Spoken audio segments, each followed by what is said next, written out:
தளபதி விஜய் அவர்கள் மேல மனைவி சங்கீதா போட்டிருக்கக்கூடிய விவாகரத்து மனு முடிஞ்சு கிட்டத்தட்ட ஒரு 10 நாட்களுக்கு பிறகு சங்கீதாவை தேடி ஒரு கடிதம் அவங்க வீட்டுக்கு வந்திருக்குது.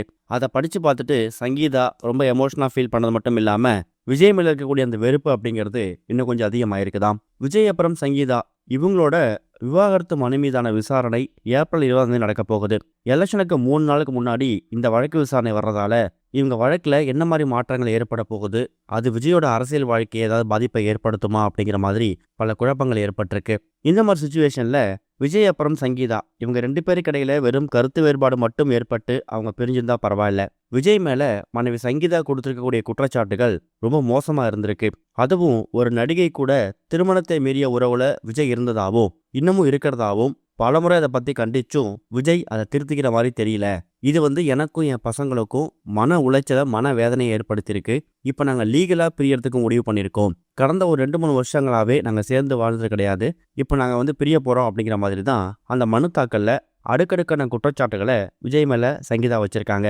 இப்படிப்பட்ட ஒரு மனு தாக்கல் விஜய் அவர்களுக்கு போனதுக்கு அப்புறம் ரீசெண்டா மகளிர் தின விழாவில் விஜய் கலந்துக்கிட்டப்ப என்னோட பர்சனல் விஷயங்களை பத்தி நீங்க கவலைப்பட்டு ஹர்ட் ஆகும்போது அது எனக்கு ஹர்ட் ஆகுது. அதை பத்திலாம் நீங்க கவலைப்பட வேணாம், அதெல்லாம் நான் பாத்துக்கிறேன் அப்படிங்கிற மாதிரி சொல்லியிருந்தாருல்ல. அதுக்கான அர்த்தம் என்னன்னா, அந்த விஷயத்துல நான் டீல் பண்ணிக்கிறேன், அதை பத்தி நீங்க கவலைப்பட வேணாம் அப்படிங்கிற மாதிரி தான் இப்போ அவர் தரப்புல இருந்து முடிவு எடுக்கப்பட்டிருக்குது.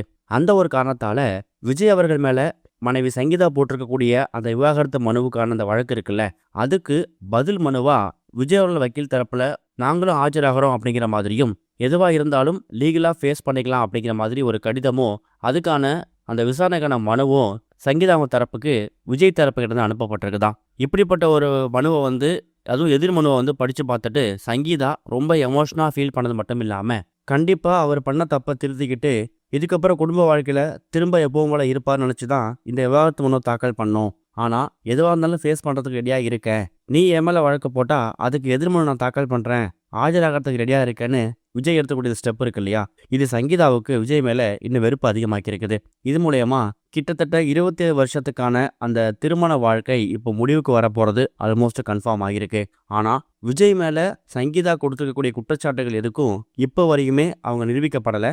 எந்த விதமான ஆதாரத்தையும் அவங்க சமர்ப்பிக்கல. ஒருவேளை ஏப்ரல் 20 இப்ப சங்கீதா விஜய் மேல மனு தாக்கல் பண்ணியிருக்காங்க. அதுக்கு பதில் மனு விஜய் தரப்புல சங்கீதா தரப்புக்கு அனுப்பப்பட்டிருக்கு. இதனால கடுப்பான சங்கீதா விஜய் மேல இருக்கக்கூடிய குற்றச்சாட்டுகள் நிரூபிக்கிறதுக்கு கண்டிப்பா நீதிபதிகள் ஏதாவது ஒரு ஆதாரம் கேட்பாங்க. ஒருத்தவங்க மேல வீண் பழி சுமத்த முடியாது. அதுக்கு சங்கீதா தரப்புல என்ன மாதிரி ஒரு ஆவணங்களை ஆதாரங்களை அவங்க சமர்ப்பிக்க போறாங்க, விஜய் தரப்பு மேல தப்பு இருக்கா அப்படிங்கிறத அவங்க எப்படி நிரூபிக்க போறாங்க அப்படிங்கிறத நம்ம வெயிட் பண்ணி தான் பார்க்கணும். இது வரைக்கும் கனெக்டிங் டிவிக்கு சப்ஸ்கிரைப் பண்ணனா மறக்காம சப்ஸ்கிரைப் பண்ணிக்கங்க. உடனடி அப்டேட்ஸ் பெறுவதற்கு நோட்டிஃபிகேஷன் பெல்லையும் கிளிக் பண்ணிக்கங்க.